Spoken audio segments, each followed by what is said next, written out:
तो कहानी शुरू करते हैं रजक कन्या की कथा।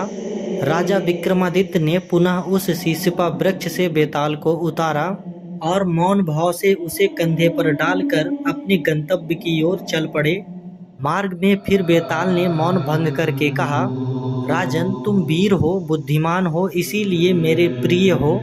अतएव मैं तुम्हें एक मनोरंजक कथा सुनाता हूँ। इससे तुम्हारा ज्ञान बढ़ेगा ही और रास्ते के भय से भी तुम्हें मुक्ति मिलेगी।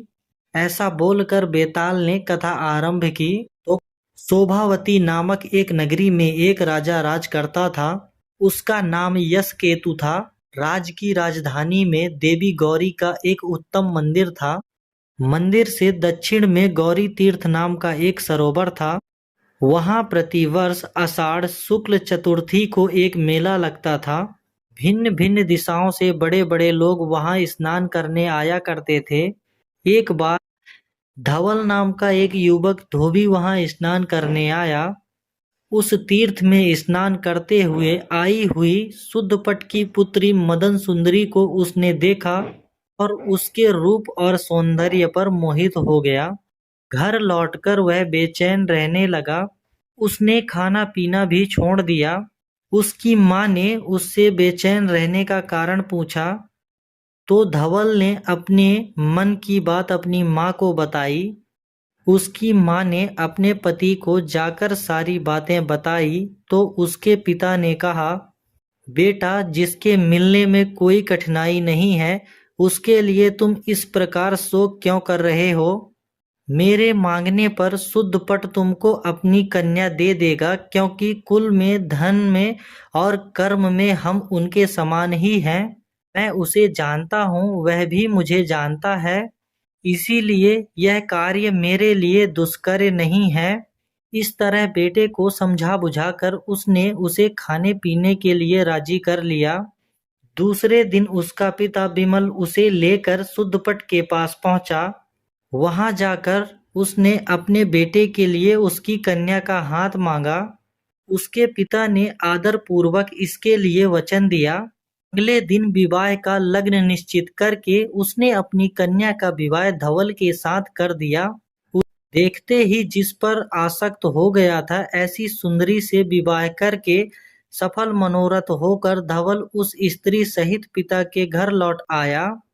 उन दिनों को सुखपूर्वक रहते हुए जब कुछ समय बीत गया, धवल का साला अर्थात मदन सुंदरी का भाई वहां आया। सभी संबंधियों ने उसका आदर सत्कार किया। बहन ने गले लगाकर उसका अभिवादन किया, फिर उसकी कुशलता पूछी। तत्पश्चात कुछ देर विश्राम कर लेने के बाद उसके भाई ने उन लोगों से कहा, पिताजी ने मुझे मदन सुंदरी और मेरे बहनोई को निमंत्रित करने के लिए यहाँ भेजा है, क्योंकि वहाँ देवी पूजन का उत्सव है। सभी संबंधियों ने उसकी बातें मान ली और उस दिन उचित भोजन पान के द्वारा उसका उचित स्वागत सत्कार किया। सवेरे होने पर धवल ने अपनी पत्नी सहित अपने साले के साथ ससुराल के लिए प्रस्थान किया। शोभावती नाम की उस नगरी के निकट पहुंचकर धवल ने गौरी का विशाल मंदिर देखा। उसने अपने साले और पत्नी को श्रद्धा पूर्वक कहा, ओ आओ, हम लोग माता गौरी के दर्शन कर लें। यह सुनकर साले ने उसे रोकते हुए कहा, नहीं जीजा जी, अभी नहीं, अभी तो हम सब खाली हाथ हैं। पहले माता गौरी के लिए कुछ भेंट लाएंगे, तत्पश्चात ही दर्शन करेंगे। तब मैं स्वयं अकेला ही जाता हूँ। तुम यहीं ठहरो, क्योंकि देवताओं को भेंट की अपेक्षा भक्त के श्रद्धा और विश्वास की अधिक अपेक्षा रहती है। ऐसा कहकर धवल अकेला ही देवी दर्शन के लिए चला गया। मंदिर में जाकर उसने श्रद्धा पूर्वक देवी को नमन किया। फिर उसने सोचा, लोग विविध प्राणियों की बलि देकर इस देवी को प्रसन्न करते हैं, मैं सिद्धि पाने के लिए अपनी ही बलि देकर इन्हें क्यों ना प्रसन्न करूं। ऐसा सोचकर वह मंदिर के एकांत गर्भगृह से एक तलवार ले आया, जिसे किसी यात्री ने पहले ही देवी को अर्पित किया था। मंदिर में लटकते हुए घंटे की जंजीर से उसने अपने केसों द्वारा अपने सिर को बांध लिया और तलवार से अपना सिर काट कर देवी को अर्पित कर दिया। गर्दन कटते ही वह भूमि पर जा गिरा।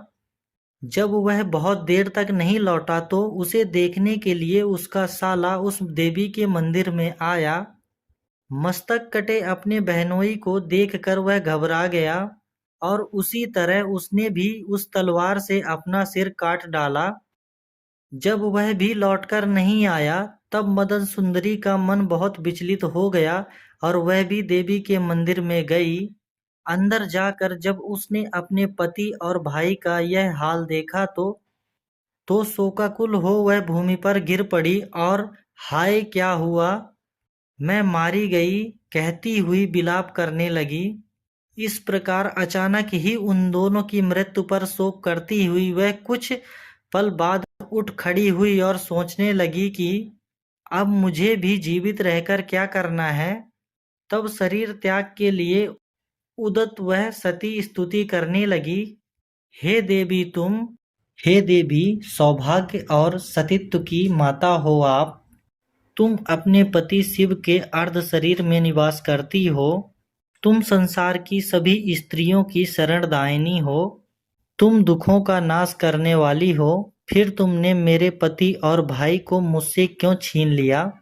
मैं तो सदा तुम्हारी ही भक्ति करती रही हूँ। मेरे प्रति तुम्हारा यह कार्य उचित नहीं है। हे माँ, मैं तुम्हारी शरण में आई हूँ, अतः तुम मेरी प्रार्थना सुनो। दुर्भाग्य से लुटे हुए इस शरीर का अब मैं त्याग करती हूँ।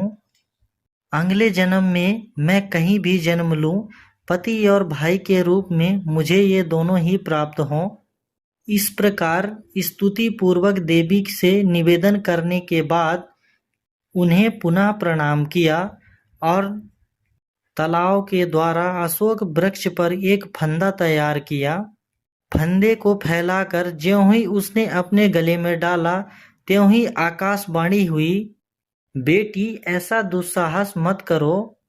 अल्पवयस्क होकर भी तुमने जो इतना साहस दिखाया है उससे मैं प्रसन्न हूँ। फंदा हटा दो। तुम अपने पति और भाई के शरीर में उनका सिर जोड़ दो। मेरे वरदान से ये दोनों जीवित हो जाएंगे। यह सुनकर मदन सुंदरी प्रसन्नता से अधीर हो गई। उसने अपने गले से फंदा निकाल दिया और घबराहट में बिना विचारे उसने पति का सिर भाई के शरीर में और भाई का सिर पति के धड़ में जोड़ दिया। तब देवी के वरदान से वो दोनों जीवित उठ खड़े हुए।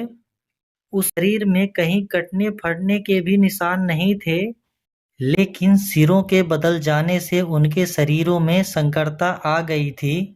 अतः उन दोनों ने एक दूसरे को अपनी अपनी कथा सुनाकर प्रसन्नता प्राप्त की। उन्होंने भगवती गौरी को प्रणाम किया और फिर दोनों अपने इष्ट स्थानों की ओर चल पड़े। राह में जाती हुई मदन सुंदरी ने देखा कि उसने उनके सिरों की अदला बदली कर दी है। तब वह घबरा गई और समझ ना सकी कि उसे अब क्या करना चाहिए। इतनी कथा सुनाकर बेताल ने राजा विक्रमादित्य से पूछा, राजन, अब तुम यह बताओ कि शरीरों के इस प्रकार मिल जाने से उसका पति कौन हुआ? यदि तुम जानते हुए भी नहीं बताओगे तो तुम पर वही श्राप लगेगा जो मैंने पहले दिया था। तब बेताल के इस प्रश्न पर विक्रमादित्य ने इस प्रकार उत्तर दिया, हे बेताल, उन दोनों में से जिस शरीर पर उसके पति का सिर था वही उसका पति है, क्योंकि सिर ही अंगों का प्रधान है और उसी से मनुष्य की पहचान होती है। राजा के इस प्रकार सही उत्तर देने पर बेताल उसके कंधे से उतरकर चुपचाप चला गया। राजा भी अपने उत्तर देने की भूल स्वीकार करते हुए पुनः उसे पाने के लिए शीशपा वृक्ष की ओर चल पड़ा।